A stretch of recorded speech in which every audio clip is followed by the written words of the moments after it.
Does anybody know if we have other commissioners that will be here? Chair Katie Barnett.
Okay, I should take roll first, yes?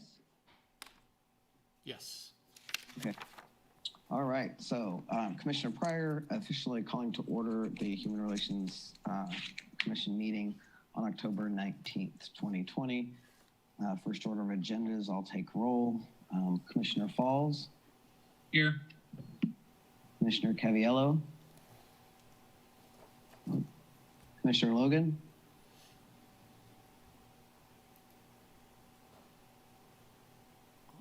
Still connecting to audio. I'll come back. Commissioner Sellers. Commissioner Bloxham. Here. Commissioner Barnett. Commissioner Stevens. Commissioner Dahl. Here. I am here. And Commissioner Logan. Did he get his audio in yet? We can see that you're here. Maybe a sign. And I have Commissioner Sellers joining us. Good. Commissioner Logan, are you, did you get your audio up? Are you here? Commissioner Sellers? Present. Thank you. And Commissioner Logan, did you get your audio up? And we can see that you're here. I'm just going to count you here. And at some point, we hope we hear from you. So let's consider this meeting started. So the first thing on our agenda is to approve the minutes from the last meeting. You all should have Chair, sorry, can I read the opening statement regarding the Kansas Open Meetings Act? Yes, please. My name is Scott Wagner. I'm a legal analyst for the City Attorney's Office. I want to provide a few reminders to ensure that the provisions of the Kansas Open Meetings Act are met. Commissioners, you must state your name and title each time you speak. All motions will need to be stated clearly. After a motion is made and seconded, the chair, Jay Pryor, will call on commissioners individually to provide their vote. The chair will then need to announce whether the motion carried and the count of the vote. Several members of city staff are present via Zoom, and they must also state their name and title each time they speak. Individuals who have signed up in advance to provide public comment remotely will be called upon by name. When you are called on, please unmute your listening device and state your name before speaking, and the regular 3-minute time limit will apply. The chair will then call for in-person public comment for those without access to technology options, and staff present will direct persons to the podium to speak, following social distancing and safety protocols. The regular 3-minute time limit will also apply. Thank you. Thank you, Scott. This is Commissioner Pryor. So the first thing on our agenda is to approve our minutes from our September 14th meeting. You all should have received these in your packet. Any discussion before approval? This is Commissioner Sellers. Scott, I had a question in regards to the minutes. I noticed after agenda item B1, That was the meeting that I left. And so I noticed that on some of the motions, it has me listed as an I. And so I didn't know if that was just a default or if that needs to be updated. Scott Wagner, legal analyst. Yeah, thank you for pointing that out, Commissioner Sellers. We'll go back and look at the audio again and make sure that you're correctly noted as present when you were present at that meeting. We'll update that. Thank you. Thank you. Thank you, Commissioner Sellers. This is Commissioner Pryor. Any other discussion on last month's meeting minutes? Like a motion to approve? This is Commissioner Bloxham. Move to approve minutes from the last commission meeting on September 14th, 2020. Do I have a second? Commissioner Sellers, I second. Thank you. I've got Commissioner Bloxham with the motion and Commissioner Sellers seconded. I'll go ahead and take the roll. Commissioner Falls, Yes. Commissioner Logan,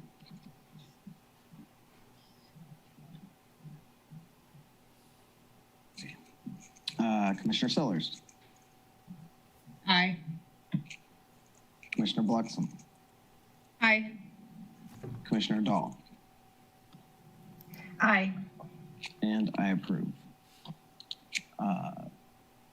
I don't know how to call that without Commissioner Logan, so I would say that it passed unanimously without him, or because I can't hear him. We could maybe get a thumbs up from him. I don't know what is acceptable for his vote, but I would say it passed unanimously to approve. Chair Pryor, this is Casey Toomey, Assistant City Manager. Commissioner Logan, can you hear us okay? Can you give us a thumbs up if you can hear us?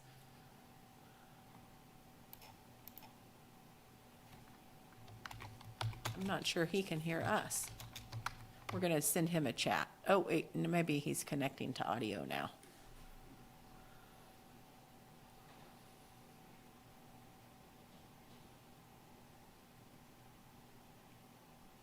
And now it looks like you're muted, Commissioner Logan.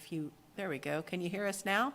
Oh, I see a thumbs up. Finally. All right, there we go. Commissioner Logan can finally hear you. Thank you so much. Commissioner, what's your, do you approve the minutes from last month's meeting? Commissioner Logan here, and I approve the minutes from last month. Awesome, thank you. Motion passes unanimously. All right, our next agenda item are update and or report. Chair Pryor, this is Casey Toomey, Assistant City Manager again. Just wanted to make you aware that Commissioner Stevens appears to have joined the call. Oh, there he is as well. Commissioner Stevens, great to have you here. Thanks, sorry. No problem. Okay, so next agenda item is to receive our monthly case update report. And Beth is here to give us that. Thank you, Beth. Thank you. Good evening, Commissioners. My name is Elizabeth Afoka. I'm the Supervising City Prosecutor. And the case update for this month's meeting is that there are 2 open investigations. One case involves an allegation of housing discrimination and the basis is national origin. The case has been extended past the 100-day mark to allow for additional time for conciliation. And I have an update.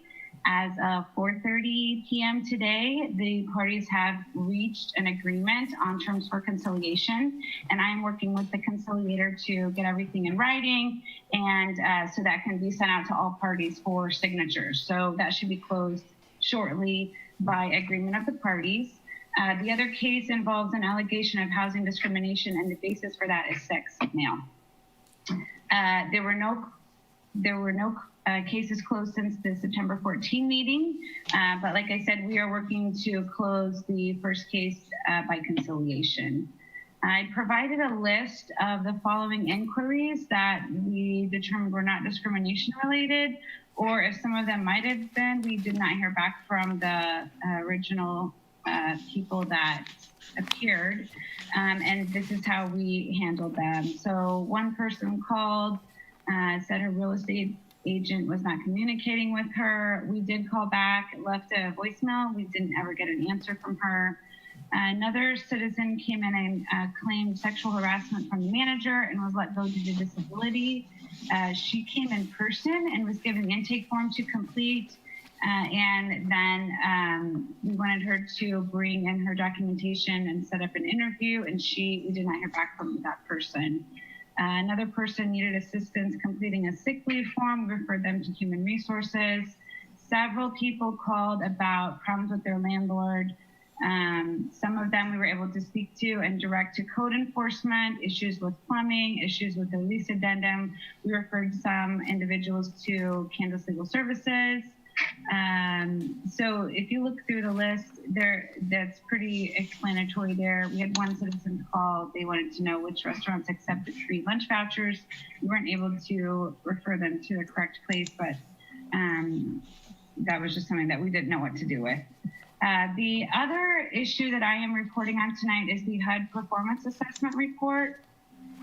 So the Human Relations Commission has a relationship with HUD, and we are under contract and work as a FAP agency to do investigations that are dual filed with our office and with HUD office. And this is a summary of their assessment that they did. They did recommend that we are recertified to continue our fair housing investigations to be dual filed under the federal fair housing law and our local fair housing law. They did indicate that 7 out of 9 of our performance standards were met. The one that was not assessed was number 8, and that was because we have not had a reasonable cause determination since a case that we opened in 2016. The one standard that was not met was processing a reasonable number of complaints.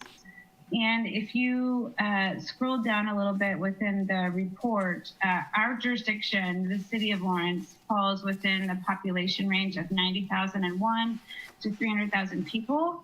So HUD, according to how they determine which cities should have a certain number of complaints, they believe that a city of this size should be processing 8 complaints per fiscal year. And they did recommend that our commission look at doing fair housing education and outreach activities, improving the intake process to sort of get awareness out in the community in hopes of achieving a higher number of complaints that we investigate each year. In addition to the performance standards, there were other categories that were assessed, budget and finance, reporting, record keeping, training requirements, civil rights requirements. Those were all met except for testing was not met because we do not perform testing, and subcontracting requirements was not evaluated because we do not subcontract. Basically, they are renewing our recertification, but they do ask that within 45 days of the performance assessment that we submit a plan on what steps it will take to increase fair housing complaint filings and investigations. So they're saying that if we follow the corrective action of submitting a plan, then they will work with us to ensure that we maintain a good relationship with them. If we're unable to meet that requirement or that corrective action, then they may place us on a performance improvement. However, I know that in the past we've had the same type of assessment, and we have come together and been able to develop a plan and presented that. So I believe that there are steps being taken to address this corrective action, which we will submit to HUD in a timely manner. And that's all I have for the update. Anyone have any questions? Yeah, this is Commissioner Pryor. Beth, is there anything that you need from this committee or these commissioners for that plan or for any follow-up?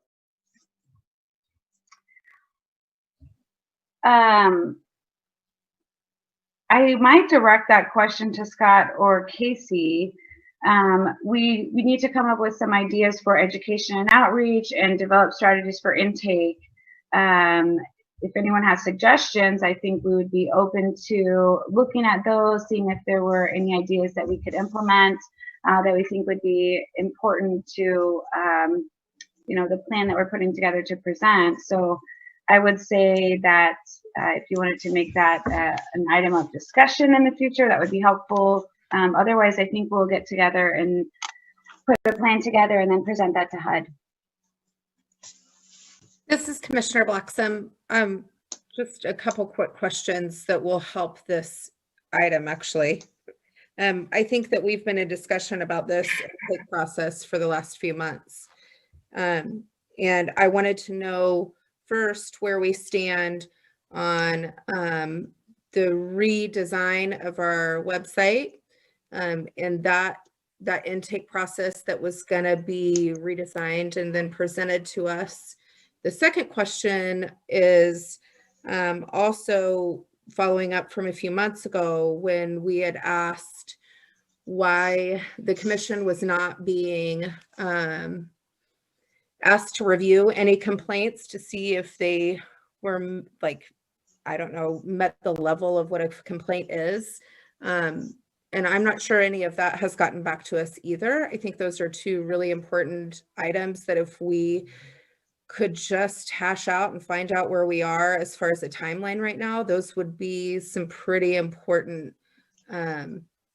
things to include on this plan. The third thing I would like to ask is that whatever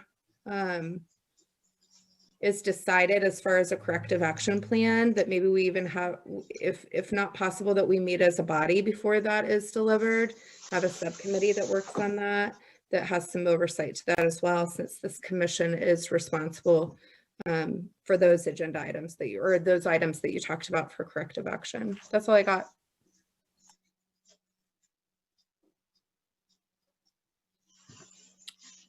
Do we have, this Commissioner Pryor, do we have any comment or feedback from the city regarding Commissioner Bloxham's requests or questions? Chair Pryor, this is Casey Toomey, Assistant City Manager. I guess I would start with the redesign of the website. I believe that work is complete. I'm going to look to Scott. I thought that we had rearranged things on the website, kind of pursuant to what we had talked about, and staff had gone through to make sure that things were up to date. Scott or Beth, I don't know if you all have anything to add or to contradict what I said. This is Scott Wagner, legal analyst. That's correct, Casey. We can certainly put that on the next agenda to kind of review the changes we made to the website, Commissioner Bloxham, and show you those changes. And then the second item that was mentioned, the follow-up from the question about the responsibilities of the board, Scott's going to be addressing on our agenda later this evening. This is Casey Toomey, Assistant City Manager again. So he'll address that this evening. We, unfortunately, given some of the work commitments of our legal department last month, weren't able to get it turned around in time. So apologize for that, but we do have it this evening for you all. And then as far as the oversight goes, I would ask Beth if the next time this board meets is the 9th, I believe, of November. Would that fall within our 45 days of when this report came down to us? Let me check. I don't know offhand, but let me check. This is Casey Toomey again. Scott's indicating that he believes it would, so I think we could put together a draft plan and have that for you all to have on your agenda for the November 9th meeting. This is Commissioner Bloxham. Thank you. I really do want this to be a team effort and not be put off on the city staff or the city manager staff. I mean, you guys do great work and you have a whole team here to support you and help direct. So thank you for considering that. Thank you. Okay, thank you. Commissioner Pryor, Yes. this is Commissioner Sellers. I had a question for Casey. Since we're going to review this at our November 9th meeting, Casey, if we had suggestions for education or outreach or intake, would you like us to just email that to you, or would you like for us to wait until the November 9th meeting to share that information?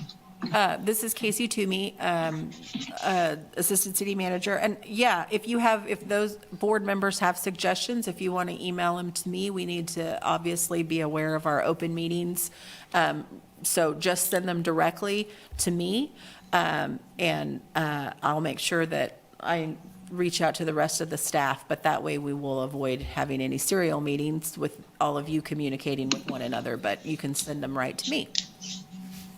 And you should have my email, but if not, it's ctoomey, Toomay, @lawrenceks.org. Thank you, Commissioner Sellers. Yes, thank you, Commissioner Sellers and Commissioner Bloxham. Any other commissioners have questions regarding that update? No? Okay, Beth, thank you for your update and your time. I appreciate it. Our next item on their agenda is to consider appointing a member of the Human Relations Commission to a standing subcommittee of the Historic Resources Commission to consider historic marker requests. So essentially, I've been asked to appoint a member of the Human Relations Commission to the standing subcommittee of the Human Resources Commission to consider historic marker requests.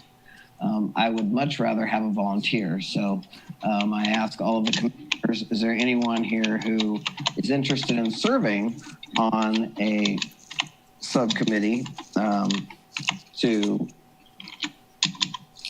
of the Historic Resources Commission to consider historic marker requests? This is Commissioner Bloxham. I have a quick question. I thought we covered this item last month. Am I incorrect? This is Casey Toomey, Assistant City Manager. So last month, there was a committee put together to work on a specific marker.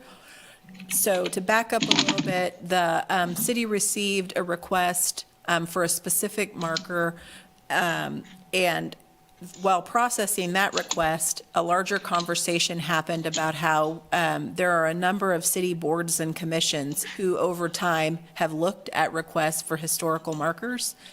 So we wanted to set up an ongoing process. So at a previous city commission, the city commission did both. They addressed the short-term request by putting together an ad hoc committee, and that's what you all appointed Commissioner Logan and I believe Commissioner Dahl to serve on. And then this long-term solution is a standing committee that will meet whenever a request comes up for a marker. So the thought would be that if there's a volunteer, that you all would take an action to formally designate that person as the representative of this body on that standing committee. And then if that person, for whatever reason, can no longer serve, it would be up to you all to find another volunteer that you all could take a formal action to designate as the representative of the Human Relations Commission.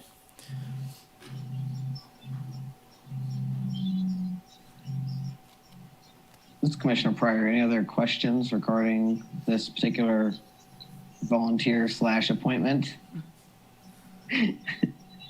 And so I will go directly then to Commissioners Dahl and Logan. Since you are on that committee, would one of you be interested in serving as when things come up, we call you on this commission as well?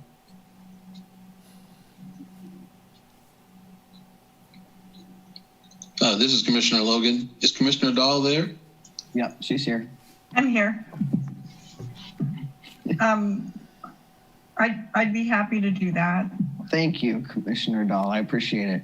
Sure. So Commissioner Dahl has volunteered to be our subcommittee person for this historical marker requests.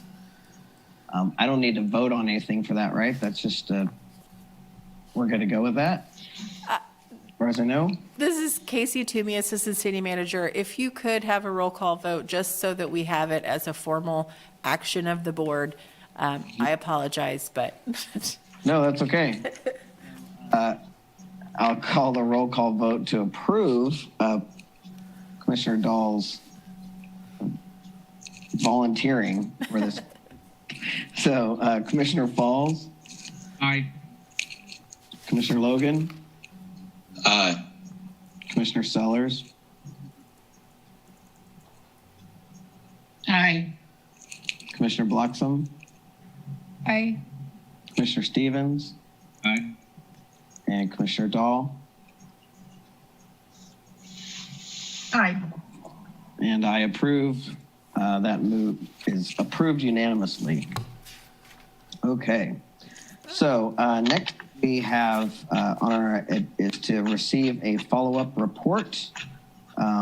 This is I would then turn to Casey, I believe. Is this the follow-up report that we turn to you for? Sure, I'll start. This is Casey Toomey, Assistant City Manager. Sorry, I should take this off when I talk. I'll start this report and just say, previously, at another meeting of the Human Relations Commission, and I see Mr. Flowers was on here, he asked a question about protest petitions. So we went and asked our attorney's office to prepare a response, and that response is attached. So I'll leave that to you all to read the memo from Randall Larkin, but I did summarize. The short version is that it's state law that governs how protest petitions work. So if you have questions, I'd ask that you let me take them down, and I can get back with Randy unless Maria or Beth or Scott could handle them here. But primarily wanted to turn it over to Scott to give an update back kind of on that Chapter 10 question that Commissioner Bluxham was referencing earlier. This is, yeah, go ahead, Commissioner Logan. Did you have a comment or question? This is Commissioner Logan. No, I did not. Okay, this is Scott Wagner, analyst for the City Attorney's Office.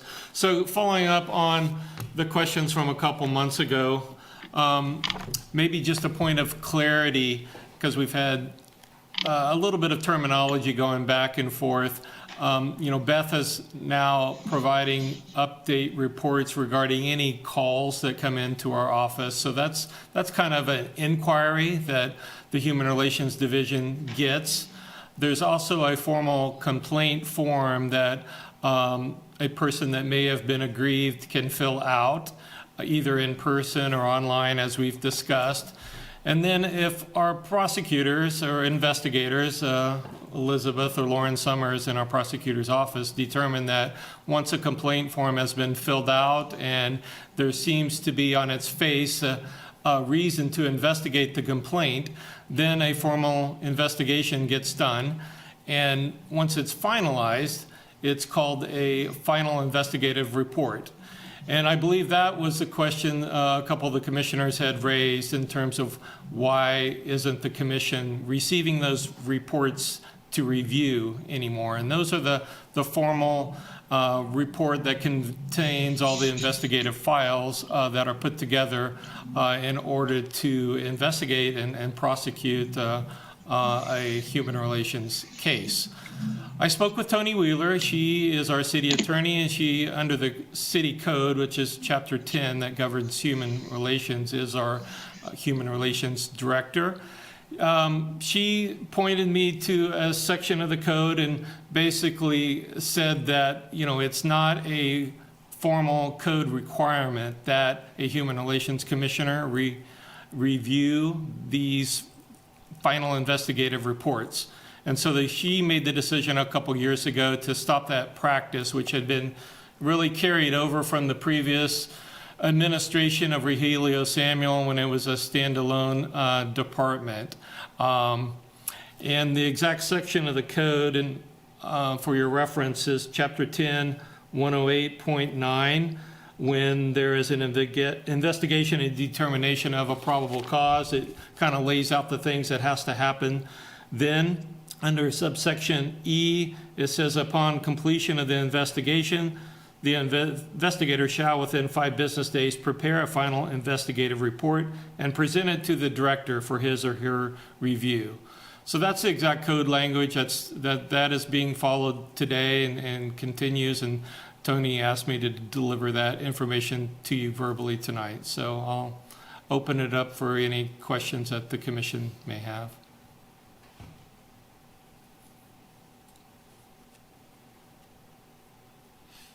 Mr. Bloxham here. Who is our director? This is Scott Wagner. Tony Wheeler is the director of the Human Relations Division, and under the code is the director of Human Relations by definition under the city code. Thank you, Scott. So Tony, if I'm supposed to, Tony decided herself as the director that as the commission, we wouldn't need to review any more of those cases. Am I correct? This is Scott Wagner, legal analyst. That is correct.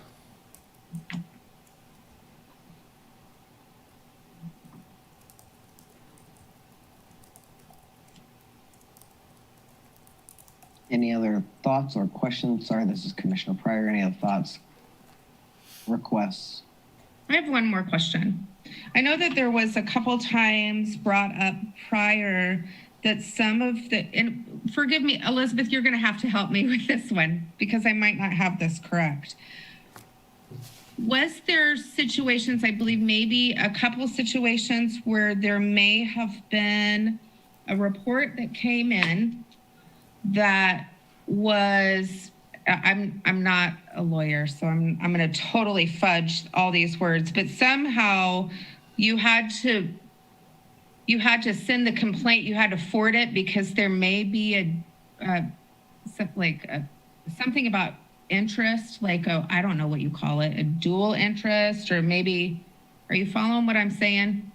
Does anyone remember this? It was like when we discussed this originally, that some of the inquiries were passed on to other agencies because there may have, because it was the city's attorney's office is kind of what I thought that there was.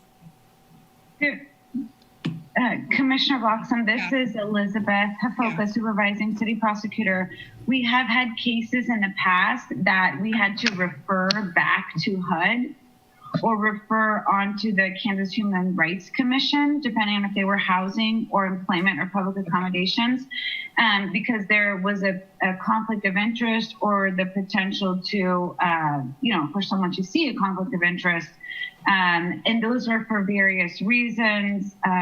Probably the most prevalent reason is because we're the prosecutors, we can't do a neutral investigation for a complainant that we're also prosecuting, in municipal court. I'm not sure if that's what you're remembering, but we do have situations where we have had to waive complaints on.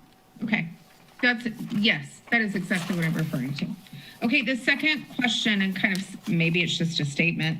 I believe that somewhere, I know that there's been that Tony has referred us to this section that said basically we don't need to have the Human Relations Commission oversight, but I believe that's kind of the purpose of this commission. So while we may have found a loophole to, and it could have been because it was taking too long. I don't know. I don't know the reasons why, and Tony's not here to answer those.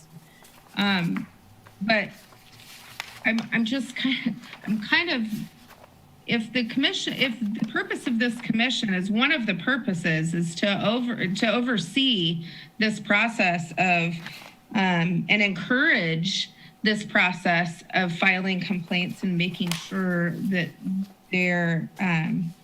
that some attention is given to them and that they're prosecuted, then why are we, without the commission's discussion, eliminated from that? I guess I just don't have a good understanding of why that process was eliminated, and I'm not quite sure why we haven't even had very much oversight other than your monthly reports. We haven't had much oversight to what complaints are deemed, appropriate for investigation. And that's kind of the purpose of this. So I just would like some more, I don't know, maybe I'm the only one and I want to put I don't want to set this place on fire if this doesn't bother anyone else. But it is something that has bothered me for the past few months and why I continue to bring up our intake process. And it's interesting that HUD found kind of the same concern. So if we're talking about it, and maybe I just don't understand the complete intake process, but I'm just feeling really uncomfortable that the director, who is also our city prosecutor, made the decision independently from this body who was established to review that process is concerning for me. I'm speaking for myself. And not that I don't feel like, I mean, Tony's excellent. You're excellent, Elizabeth. What is the purpose of this commission? And that we've been stripped of kind of some of that purpose without any discussion is just concerning to me. That's all I got. This is Commissioner Pryor. It's concerning to me too. And from the very first time that I came onto this commission, in my training, I was told that that was something that we did, was that we would be, and I want to be honest that I wasn't a fan, in the sense that I am not a detail-oriented human being that wants to sit and look at a file. So I was going to have to deal with myself to be able to do that, which is why I remember specifically that part of the reason that that was part of my training was that this is part of what you do. And then since I've been on this commission, I've never, ever done that or known that we do that. So I too have a question around, like, why are we, if we're not going to do that, then what are we here for? And why are we trained to do that or told that's our part of our training, and then we don't have that going on? So I don't actually know. I guess I would have a request as a commissioner, and I don't know if I need a motion, but I'd like to have something formalized so that we can, as a committee, make a request of the city to answer that question and or to give us the authority to figure that out. So I guess I would be looking for, well, first of all, is there any other conversation, discussion? Do other commissioners have thoughts? I'd love to hear from the rest of you. This is Commissioner Sellers. I do have a question in regards to the determination of Ms. Wheeler in regards to her decision to remove that piece or responsibility from the commission. But I'm wanting to take a different approach to this because I can't speak for everyone. I can only speak for myself. Well, I don't have an issue reviewing files. I think Commissioner Pryor brought up something pretty interesting in regards to training and expectations. And so where I don't know if that's possibly gotten, for lack of better words, lost in the sauce as far as appointing individuals to this commission. Because I think if your responsibility is to review files and that's not something that's your strong suit, then maybe one shouldn't be on a commission that does those things. And maybe that's a reason why that decision was made to remove that, because it wasn't being done by commissions. I don't know. Other commissioners, I don't know. I've only been here for a couple of years and I can't speak for what happened before me. But what I would like to see, based on the decision that Ms. Wheeler made, is to understand what other commissions and communities that look like us do, whether that's in the state of Kansas or in our neighboring states of Iowa, Nebraska, Missouri, Oklahoma, and Colorado. Well, I want to know what other commissions do, human relation commissions that are built to have the same function and capacity and scope that we have. If they are reviewing things, then I would like to know that. Because there needs to be, I'm someone that looks for uniformity and consistency in things. And I understand that communities and municipalities have rights to do things differently. But again, if that's a route to go, if it is the expectation of this commission and every commissioner on the Human Relations Commission to sit down and to review cases and to be inclusive and to be proactive in that process. If not, I don't feel there's a necessary reason for us to argue for something if we're not going to do the work. And that's just me speaking. This is Commissioner Pryor. It sounds to me like that's an additional and or part of the request. And so we could maybe ask for a report that would include all of the things that we're looking for. So maybe a report from the city regarding why, more information about why we're not reviewing files. Are we supposed to review files, and what other cities like us are doing? Anyone else have anything they want to add to that, or does that make sense to everyone in terms of, am I encapsulating everything that, I want to make sure that we include everything that you want to know. In addition, this is Commissioner Bloxham. If we we have been asked for corrective action by HUD. You have asked this body to give input. And I guess I'm asking, in addition, in responses, we're going to give our input, but what oversight does this commission have? I want to know, what oversight does this commission hold if we're not reviewing cases? We're just giving our input. Are we, again, going in addition to what Amber says, I love, Commissioner Sellers said, I love it. I mean, I want to know what other people are doing, but I also know what we did in the past because I was a commissioner when it was happening.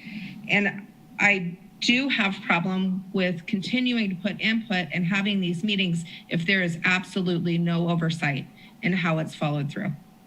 And that's maybe, I don't know, add that to the list of, I don't know. I just, that's all. This is Commissioner Sellers again. I guess what I'm wanting to hear from other commissioners is what are we drilling down to? Is this a matter of us re-examining the scope and responsibilities of the commissioners of the Human Relations Committee? Are we, a gasp about a policy change that we're wanting to address? Like, I'd like to at least get some type of statement as to what is the end game here? What are we trying to reach? Because I feel like there's a lot of different leads going, but I don't know what they're leading to. This is Commissioner Stevens. I think that the thing for me is that this choice was made without any knowledge of us, like by us. And I've been on the commission when they were doing the reviews of these files, and I just don't believe that it can remain unbiased when the prosecutors are the ones deciding whether these things are lawful or not, when it's our job to uphold the protection of these classes of individuals. And so it makes sense for us to participate in that, even as a third party, but also as a part of our oversight on the way that the individuals that are filing these grievances experience the process. And I think that that's what Commissioner Bloxham has been talking about, is that we need to be a support to the people rather than a support to the powers to be, if that makes sense. Thank you. This is Commissioner Dahl. I just wanted to underscore what Commissioner Sellers had mentioned about looking at what other jurisdictions that are similar to ours do. And maybe that also too would tell us the scope of what they look at, and then maybe put that information together. I don't know what we used to do, so I'm kind of at a loss there, but yeah. This is Commissioner Bloxham again. To answer Commissioner Sellers' question about the scope, it was less than a year ago that this body met together and discussed that in detail. I mean, we had a special commission meeting that where we decided what we were able to do and what we wanted to do going forward as a commission. So much time has been spent on this issue already. It's kind of what got me looking into what has changed since I first started the commission 6 years ago. So knowing that, I am interested in knowing what other commissions are doing. but I'm also I thank you, Caleb. Commissioner Stevens, thank you. You said it really, really well. It's just very disconcerting when we weren't included in a pretty major decision. And I've gotten the answer that I asked. I mean, I've asked the question. We asked the question 3 months ago. Why did this happen? And we were told tonight.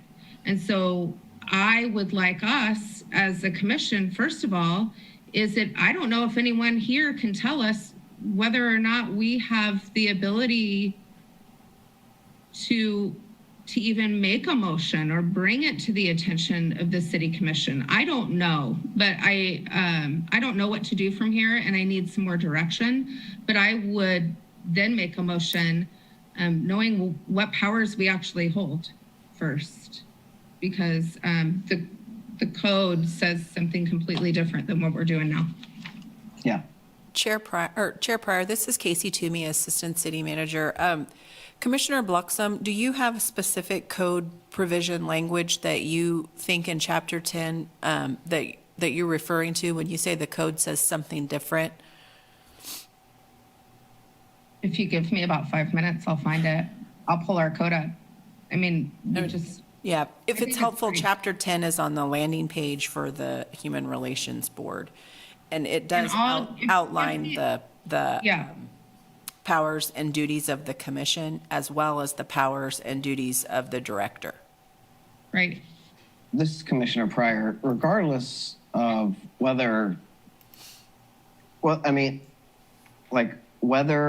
or not it's in the code that we review, we used to review. And so something has been changed, and we were not notified about it until today, like why it changed until today. And so just given that in and of itself, I think if you can let us know, Casey, like what we can do, because it occurs as though, none of us are sure. I know I'm not sure. I'd love to figure out a way that we could make a motion to have some sort of follow-up to then lead to an assurance for us to figure out, first of all, what other cities do that we could then emulate, and or then what do we need to put in place to put back in, even though it might not have been written down or not. I don't care about that. The reality is this commission used to function a particular way that it does not function anymore. And so I think that we at least, and again, it was changed without telling us. And so if we could find a way to get back to that and or something like it, so that we know that as commissioners, we're serving the people we came here to serve, rather than just getting together once a month to talk about stuff. Just to hear reports. That's certainly not what I signed up for either. So could you let us know then what direction you could even recommend? Or I at least want to have some kind of motion moving forward that we all agree that we want something to be done in the future to let us know and keep us abreast of what is going on and where our power lies, that kind of thing. Commissioner Pryor, this is Commissioner Sellers. My question is for Scott Wagner. Scott, the report that you gave in regards to the decision that Ms. Wheeler made, it's not an ordinance, it's a policy, correct? This is Scott Wagner, legal analyst for the city attorney's office. That is in the city code. Again, I can email all the commissioners a copy of Chapter 10, which covers human relations, but the section of the code that I cited was 10-108.9. And the powers and duties of the Human Relations Commission is also laid out in the city code at 10-104 and the following provisions there. So the commission's powers and duties are spelled out in the code, and that has not changed. Right. So what I'm boiling down to is that I for the sake of the commission, and the commissioners. I don't know if a motion needs to be made because it would have been made by now if we knew what the motion was to be. I think I'm just trying to use plain language to get an understanding of what are we wanting? Is it the idea that we want to restore the commission's ability to review reports? Just plain language, because I just want to ensure that everyone is on the same page as to what is the desire. And then from there, we should be able to craft an action item from that. But I'm not even sure if everyone's on the same page as to what it is that we're wanting.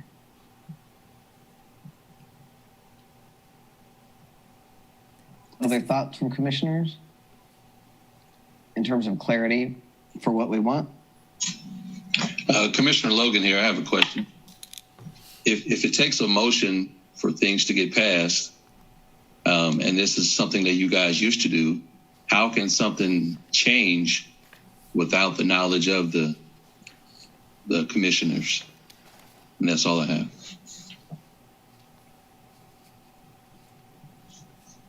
This is Assistant City Manager Casey Toomey. I believe what Scott's reporting is that the director is acting within the role of the director as outlined in Chapter 10.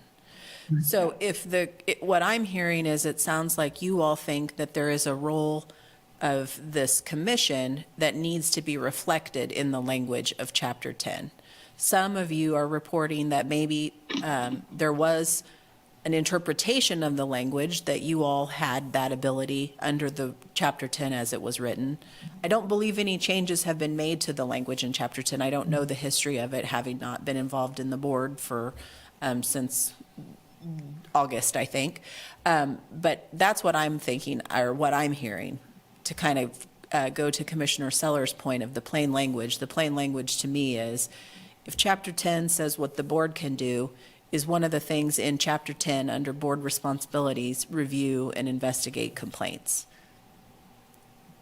That's what I'm hearing. It is that close?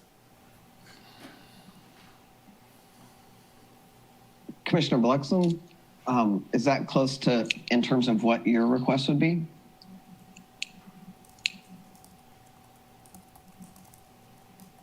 I really don't know. I mean, to be honest, I really don't know how to answer that question. I think I've been pretty clear about what my concerns are and why I'm voicing them.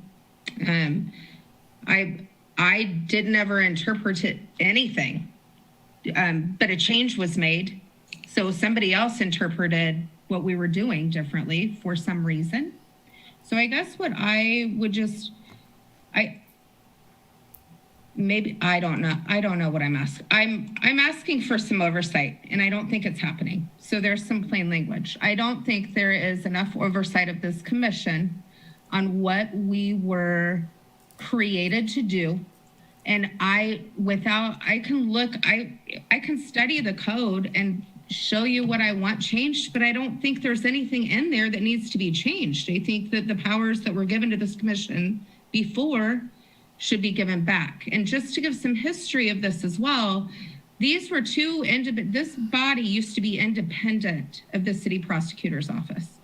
It was only, can't give you the direct date, but when the director left and this was merged into the city prosecutor's office, it seems more and more, less and less oversight has been made for, I understand why it happens. I mean, the reason why I think they were combined in the first place, that Tony had said that a long time ago, like 6 years when I first came on, was it had something to, it was financial reasons. And we are given a certain amount of money by HUD each year to do these investigations. We have corrective action that we need to do because we haven't been meeting those. This body has been asked to give to make some ideas for changes. And I'm just really, I don't think anything needs to be changed. I think the powers that were given to us before need to be given back. and I don't know how to do that. So that's about as clear as I can make it. This is Commissioner Sellers. My recommendation would be for us to have a discussion with Tony in regards to just her rationale for that, and for us to have that discussion, because she's not here to represent herself, and we have questions that need to be directly, that we need a response directly from her. I mean, I do work in regulation writing, and I mean, interpretation is interpretation. And so how one interprets a regulation or a policy is based on, it's based on the one that is in position. And so we're just going to run around in circles with this until we can actually have a sit down and have a conversation with Tony about this. And so I guess my recommendation would be, I don't know how this would happen, if it would need to be a special meeting, or if it would be at the next meeting, but to have an opportunity to sit down with Tony, Ms. Wheeler, and discuss her reasoning for removing that responsibility from the commission, for us to hopefully come to some resolution as to what that oversight, based on the interpretation of the ordinance, as far as her role and our role as commissioners, to see where she felt that in the interpretation of the ordinance that we did not need to have that. That's what that's what I would like to see happen. Is we're saying at some point we used to do this. Now, based on what was diagnosed from Tony in regards to the ordinance and the roles of the commission and the director, that did not need to happen anymore. And so it sounds like to me that there's individuals on the commission that needs to understand where in her rationale did she feel like that was not there anymore, so that we can have that discussion and come to a resolution. Commissioner Pryor, given our open meetings policy, then we would either have to have a special meeting, or can we request that Tony attend the meeting in November? This is Casey Toomey, Assistant City Manager. We can certainly make that request.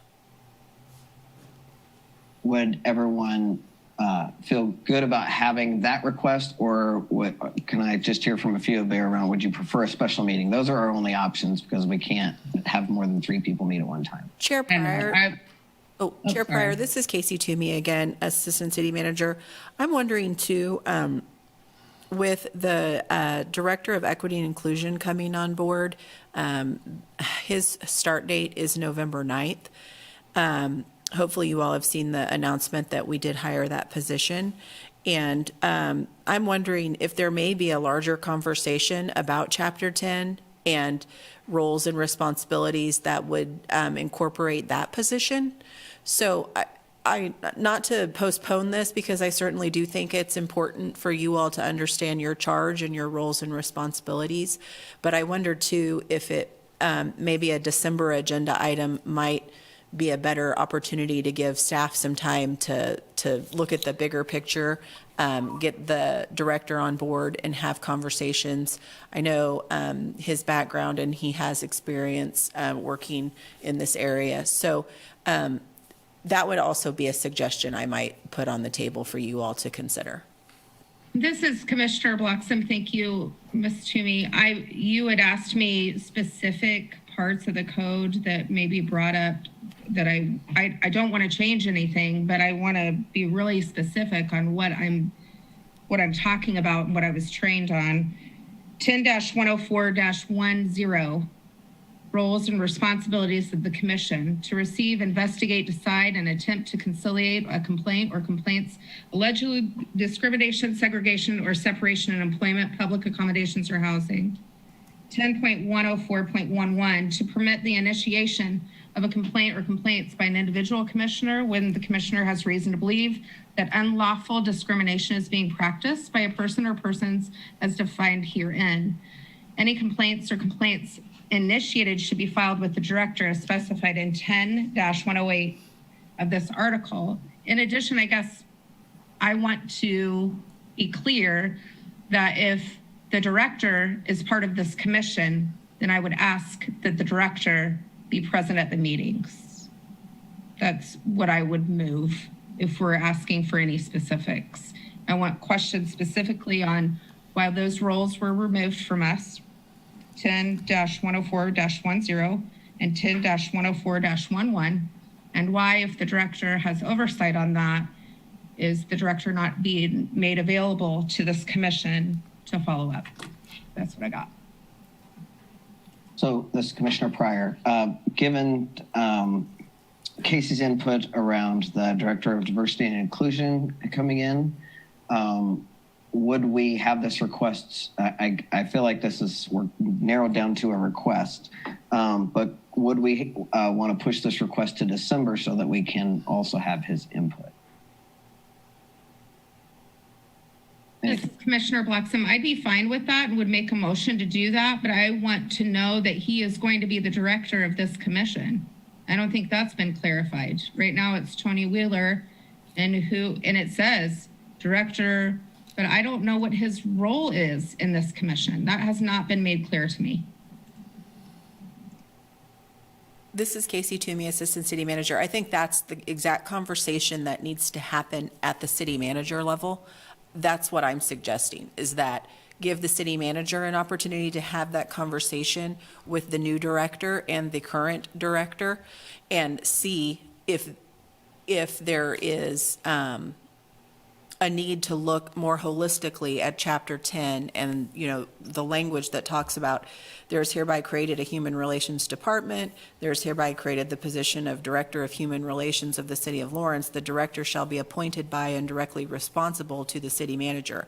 So the city manager could make the decision to change who that director is, I guess is what I'm suggesting. And I'm not saying that I think that's coming.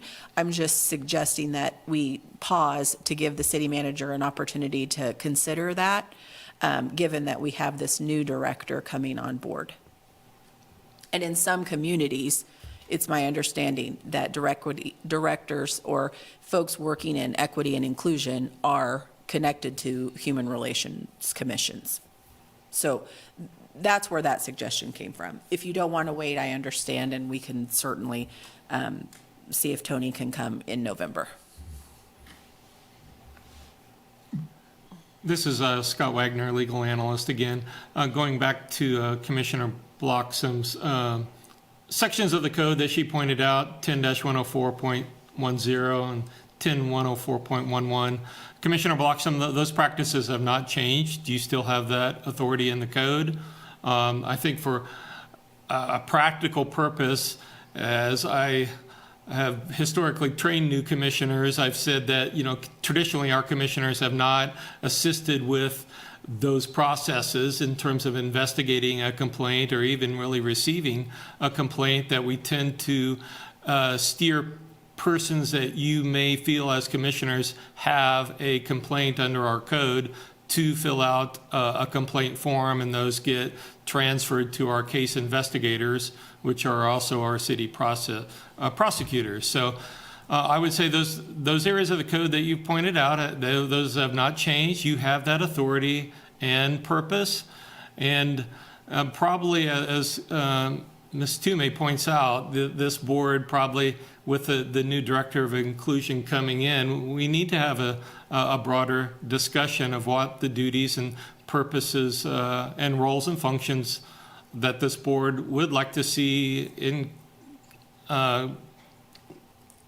cooperation with the new Director of Equity and Inclusion and our current city attorney, who is the official code director right now of the Human Relations Commission.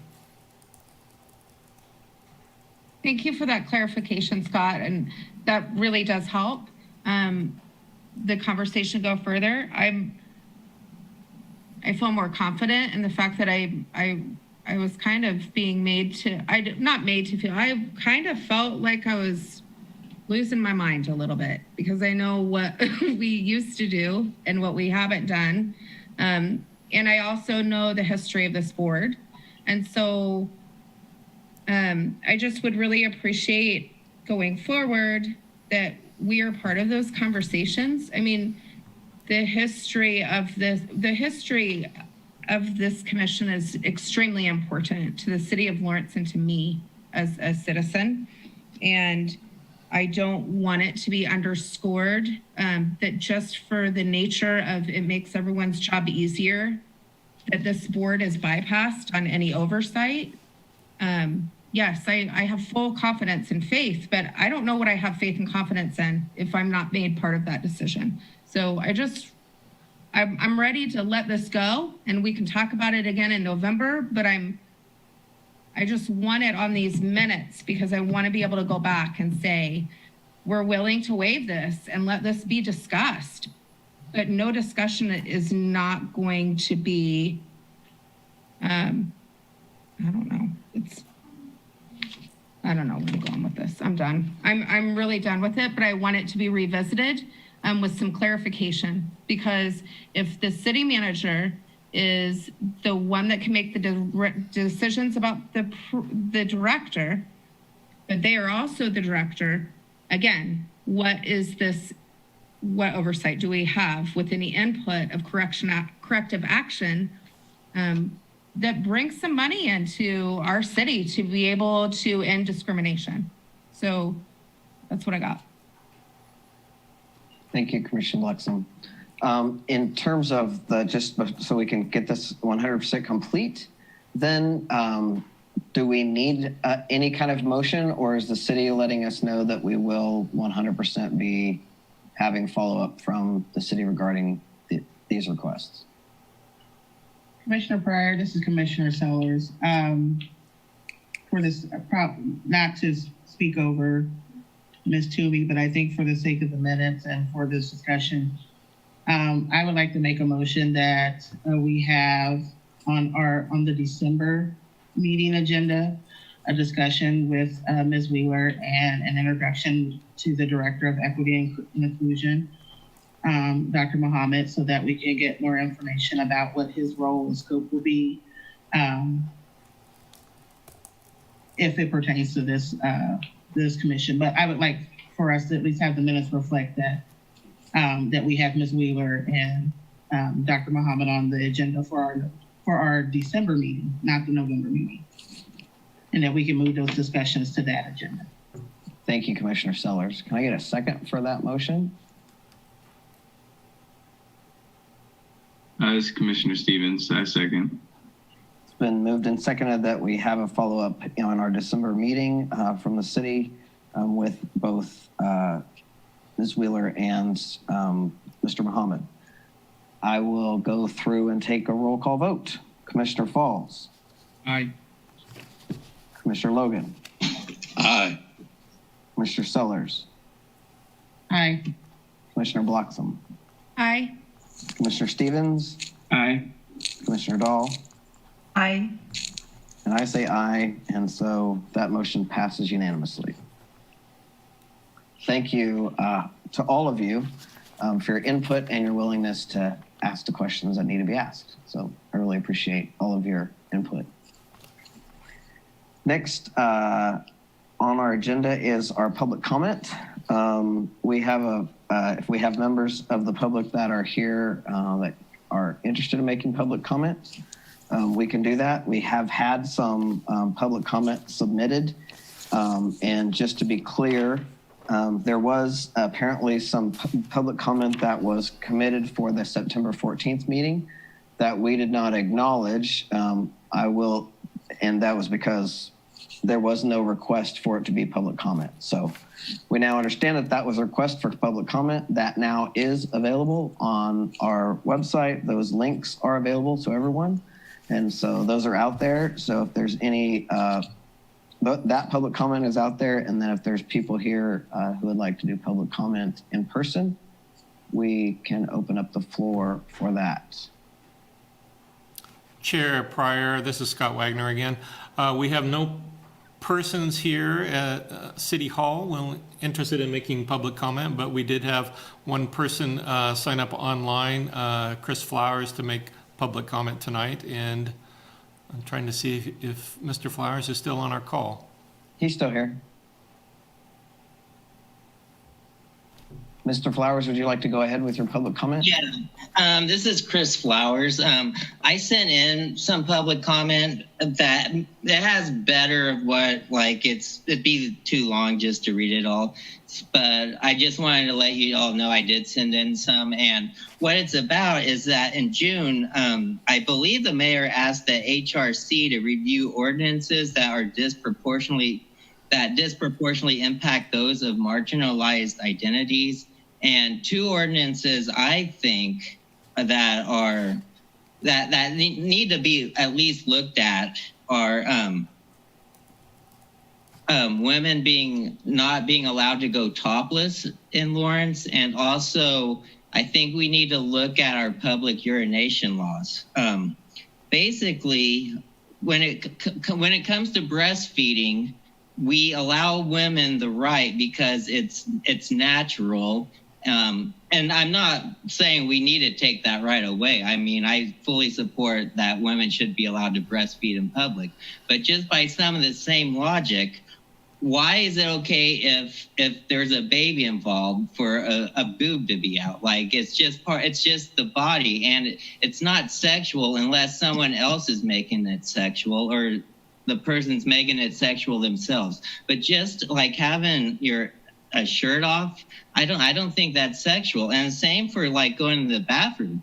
And the reason I bring this stuff up is because like where I work, we have homeless people that are nearby, and I've seen a guy like peeing outside the building. But where are homeless people supposed to go to the bathroom at? I mean, and like, so if they had an empty water bottle and they've got a full bladder, why can't they just pee in the empty water bottle? Would that be allowed? Or if a policeman sees it, are they going to get a ticket for doing that? And I ask, how is that much worse than a woman breastfeeding in public?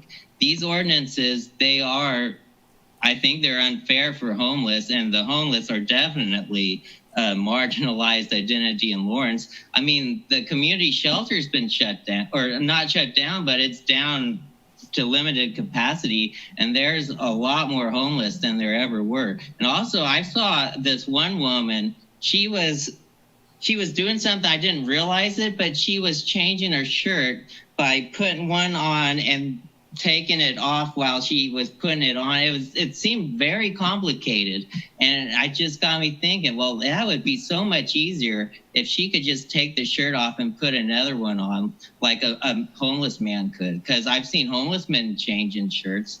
And also, I would like to add that Manhattan, Kansas, that they did away with their topless ordinance. Also, I believe Kansas allows for nudity, but it's that most cities have their own ordinances. So I've just basically, also, when it comes to women being topless, I think that's unfair to the trans community. Like, for a cop to issue a ticket to someone, he's going to have to assume like that they're a woman. And, there's also people identify as they, what counts as a woman when you see someone without a shirt on and you see some breasts? Like, do you just assume that it's a woman? So I'm just wondering if you can do anything at all about taking a look, because the mayor did say that she wanted you all to review ordinances that disproportionately impact those of marginalized identities. And I would ask, I mean, maybe there's some kind of health aspect, but I don't really see, how is urine that much worse from a health aspect than spitting is? And people can spit in public. It just seems like maybe unless, I don't know, can someone explain to me what's different about breastfeeding, that it's natural and nothing lewd about it, but someone just peeing in an empty water bottle could be considered as being lewd, or just peeing at the side of a building. So I just see if there's anything you can do at all to look at this, or maybe ask the city, bring it up to the city commissions on their radar. So just wanted to say that. Thank you. Thank you, Mr. Flowers. We appreciate your willingness to bring comment. Any of the commissioners have any questions or response to Mr. Flowers?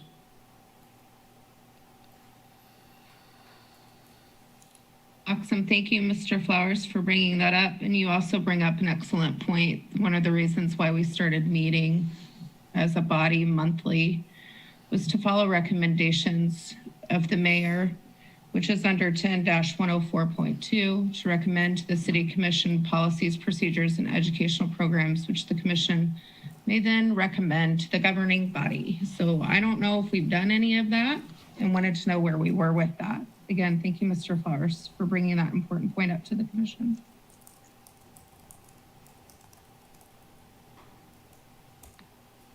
This Commissioner Pryor, any other commissioners, questions, comments? This is Commissioner Stevens. I think it's especially important as we get into the colder months. I also think it's particularly of interest the trans community's involvement in this and the assumption of gender and sexuality and things like that. Thank you, Commissioner Stevens. Anyone else have anything?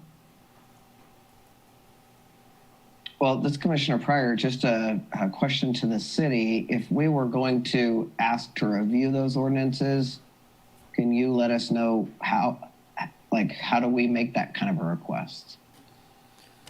Sure. So this is Casey Toomey, Assistant City Manager. A suggestion would be you all have a motion to put discussion of this on a next agenda or a future agenda. Again, the November meeting being on November 9th means we have 2 weeks as staff to turn things around, which is a little tight, to put together a comprehensive report on anything. But ideally, that's what you would do.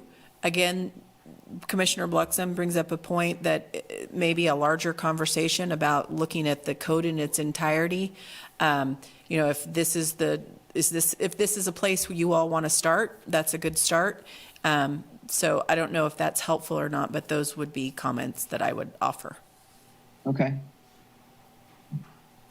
Is there a request or a motion for us, be those particular ordinances, or do we need another request or motion to look at how we do those processes to begin with?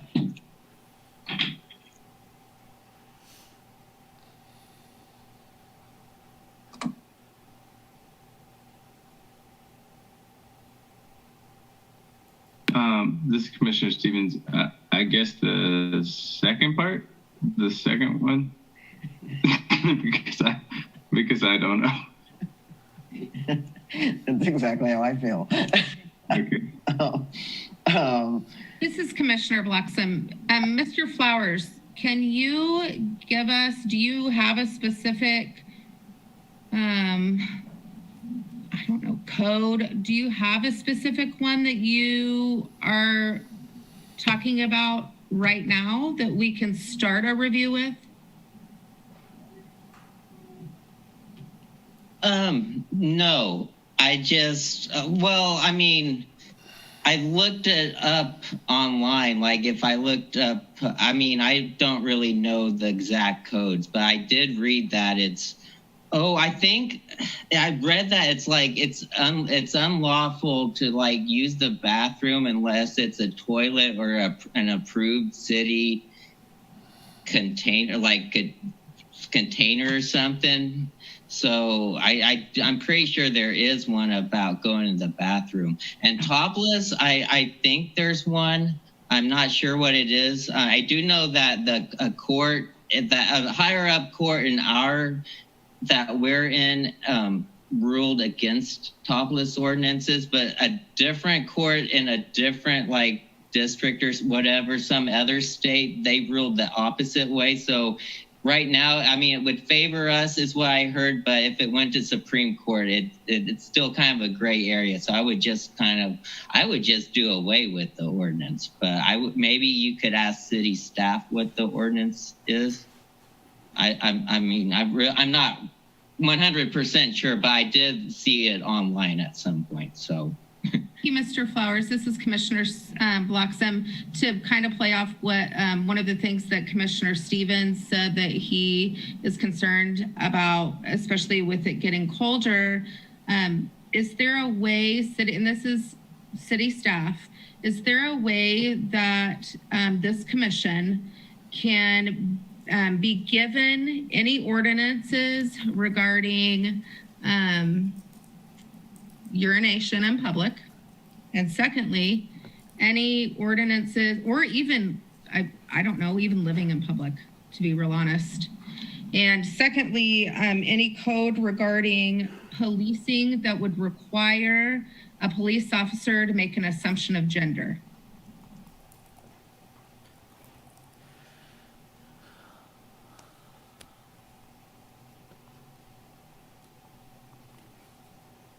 This is Casey Toomey, Assistant City Manager. I was hoping Maria Garcia was still on the line, but I don't see her. I think the public urination one is rather straightforward. I think it would take, an opportunity for staff to look at the code to go through that. As far as police making assumptions about gender, I'm not, that one might be a little more involved. Just off the top of my head. So I think that's kind of where maybe Elizabeth looks like she's unmuting and wants to jump in. Well, being the supervising city prosecutor, so I am familiar with both of those ordinances.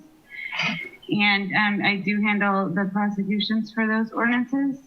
So we do have an ordinance that makes it illegal to urinate or defecate in public or in any place exposed to public view. It's in chapter 14, it's 14.412. It basically says that it's unlawful to urinate or defecate in or upon any street, sidewalk, alley, plaza, park, public building, public property, private parking lot, or in any place open to the public or exposed to public view. It shall not apply to urination or defecation utilizing fixtures in any public or private restroom or other facility designated for the sanitary disposal of human waste.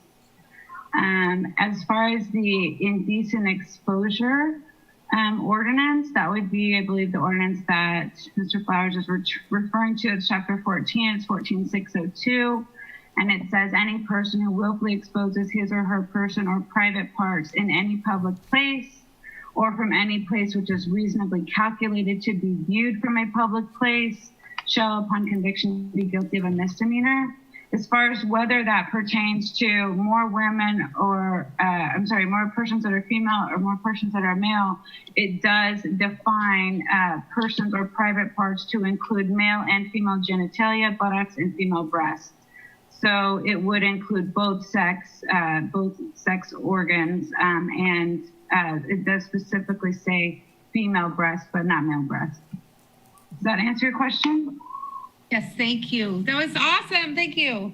Could we move, is it under, because we're under our code of recommending commission policies, procedures, all that stuff on, would it be appropriate for this commission to put together a subcommittee that reviews those policies, or do we feel like that would be something that we should do as a whole body?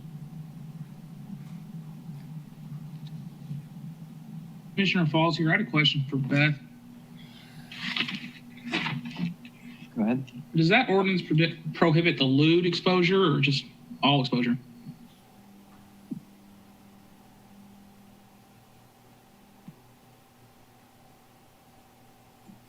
I muted myself. Okay, I'm unmuted. This is Supervising City Prosecutor Elizabeth Hafoka. It just states the willful exposure.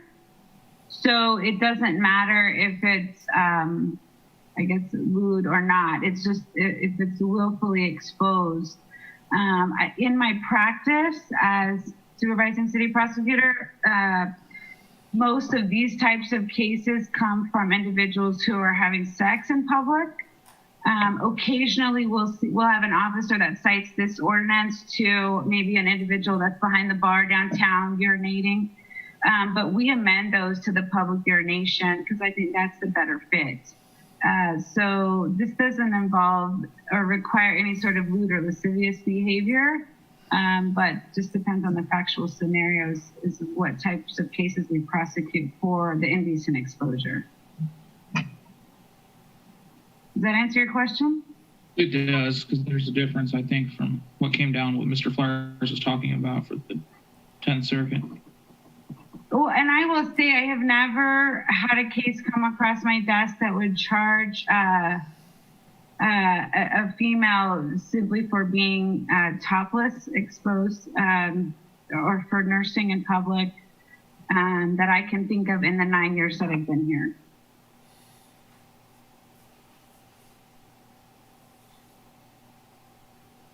Any further comment from commissioners or requests? This is Commissioner Bloxham. Thank you for that clarification, Elizabeth. I think Mr. Flowers does bring up a really good point that although this may not have come across to your desk necessarily as a written citation, any policy that discriminates is something that I want to look at as an individual and as a body. Just because something isn't used doesn't mean it still doesn't promote discrimination. And I think it's important that that's wonderful information, but we don't just not look at something because it hasn't been used yet, if that makes sense. Absolutely. And did you have a motion, Commissioner Bloxham? So I guess I am motioning that we put this on the agenda to discuss. I don't know when, how much time would we need? I mean, we only have 2 weeks till our next one. Then we have a pretty full stack with December. Would it be appropriate and to put a motion in that we review these 2 specific policies? I'm also interested in hearing more policies just about our homeless population and how they're being affected. And I don't know how to get at those. And I don't know how to make a motion for that without there being some specific ones that are raised to our attention. I think we definitely need to look at these 2 because we've had a member of the public bring it to our attention. That would be looking at Chapter 14.412 and Chapter 14.602 for review of this commission to see if there's any recommendations that we could offer. And then I guess just start hitting the books and finding out more that may affect especially our homeless population, because I heard Commissioner Stevens say that is something that he's concerned with, and I share that concern. So I don't know how to gather those, but specifically I move that these 2 codes be put on a further agenda item to discuss as an entire body to recommend policies to commissioners. Do I have a second for that motion? This is Commissioner Dahl. I'll second the motion. And the emotion. Seconded to review these 2 specific ordinances as a group in a future meeting. I'll go ahead and call the vote. Chair Pryor, this is Casey Toomey, Assistant City Manager. Just before the motion, could I ask for a clarification? Is the board interested in recommendations from staff at that future discussion, or is it the board will discuss at the future meeting and then staff will respond? I think that the request was for us to review those ordinances and then for us to make recommendations to the staff. Is that accurate, Commissioner Bloxham? I want, for the sake of time, let's just move that we review those ordinances with staff interpretation. Okay. Yep. I guess my question is, do you want staff to go as far as recommend, here's recommended language that we would change, or staff has looked at it and said only 4 people were ever cited for this in the last 80 years? I'm just making that up. So we recommend leaving the language. Are you interested in pros and cons? Just a little more information about what your expectations are in terms of what you have in your agenda packet would be helpful for me. And I apologize, being still relatively new to working with all of you, what your expectations are for staff, but I want to try to meet them. Awesome question. I'll just start out by saying that I think just having the ordinance in front of us is something that I'm asking you to provide for us. As far as recommendations for language changes, I think it's great. If there's already some staff members that have looked at it and have recommendations, fine, but I don't think it's necessary until we as a body review it and see if there's any changes we think we need to be making. Thirdly, as far as I know, I don't care whether it's been cited or not in the last 80 years. If it's on our book and it's discriminatory, I think that this body needs to look at it. So I don't think that's a necessary part of the conversation, but it's worth having a discussion about. So I don't know if that clarified anything, but just having it for us in writing and on our agenda is what I'm moving for. If any other commissioners would like to amend that, please do so.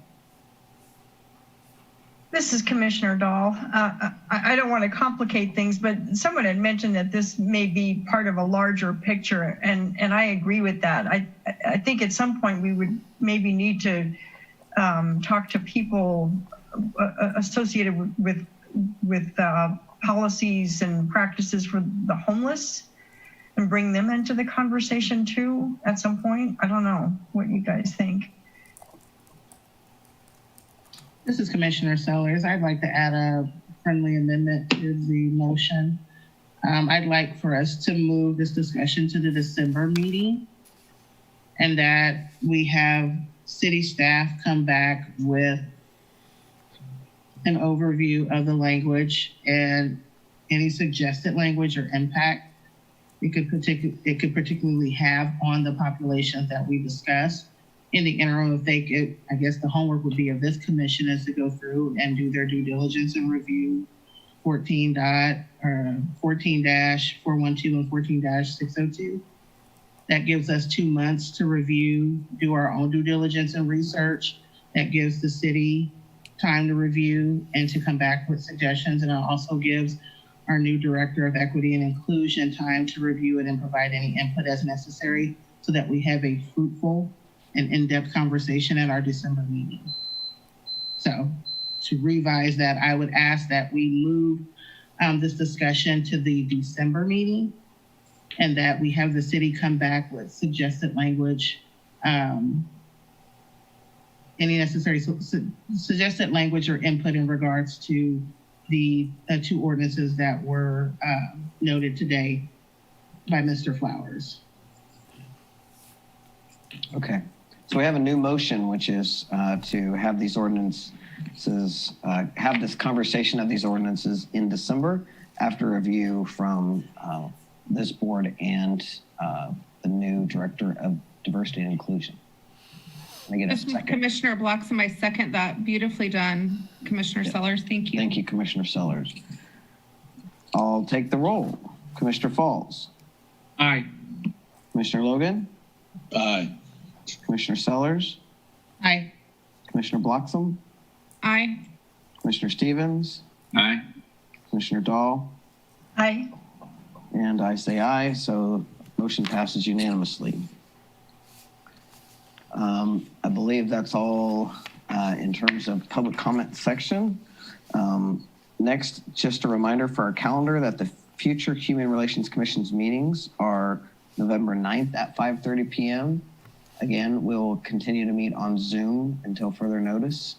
And then the meeting after that is December 14th, again at 5:30 p.m. Central Time.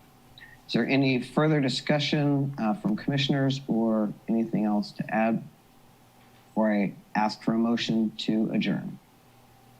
Real quick, this is Commissioner Sellers. This is my questions for Casey, could you provide the commissioners, or at least I would like another copy of the equity tool that was provided by Gear? I remember, or can we, is there, or at least, do you remember what meeting it was that was part of our agenda? And I can just go back to and grab it. This is this is Casey Toomey, Assistant City Manager. Commissioner Sellers, I don't remember off the top of my head, but I have that toolkit handy and I can email it to all of you. Okay. Thank you. Anything else? Chair Pryor, this is Casey Toomey, Assistant City Manager. I should just say ACM. Just wanted to complete the loop on Dr. Faris Muhammad is our new Director of Equity Inclusion, and hopefully you all have seen the press release. We are hopeful that he's able to log on to the City Commission meeting tomorrow night just to get a quick introduction. So quick plug, if you guys want something to do at 5:45 tomorrow night, you could plug in and maybe hear a word or two for him. So we're very excited to have him on board, and I know some of you helped participate in the selection process, so thanks to those of you who did, and to the rest of the community and some of our staff that helped with that process. So very excited to have Dr. Muhammad and his expertise on board. I also wanted to make you all aware of an eviction prevention program that some information went out to some of us about today. We're going to try to push it out on our city webpage, but the State Housing Corporation has some CARES Act funding available for an eviction prevention program. So tenants and landlords can apply to get assistance for if they're not able to pay their rent. So just wanted to make folks aware of that, and I was trying to pull up the website, but I believe it's kshousingcorp.org, something like that. But sorry, I was trying to find it and I couldn't find it fast enough. But you all have talked about that previously, so I did want to draw that to your attention, that that program is out there.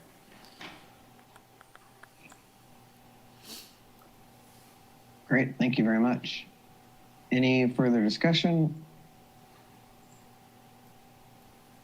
I would entertain a motion to adjourn this meeting then. This is Commissioner Stevens, motion to adjourn. Commissioner Falls, I'll second that. Been moved and seconded to adjourn. Commissioner Falls, Aye. Mr. Logan, Aye. Commissioner Sellers, Aye. Commissioner Bloxham, Aye. Commissioner Stevens, Aye. Commissioner Dahl, Aye. and I approve. Thank you all so much for a powerful meeting, and a lot got done. I appreciate your attendance, and we'll see you all next month on November 9th at 5:30. Thank you. Have a good night.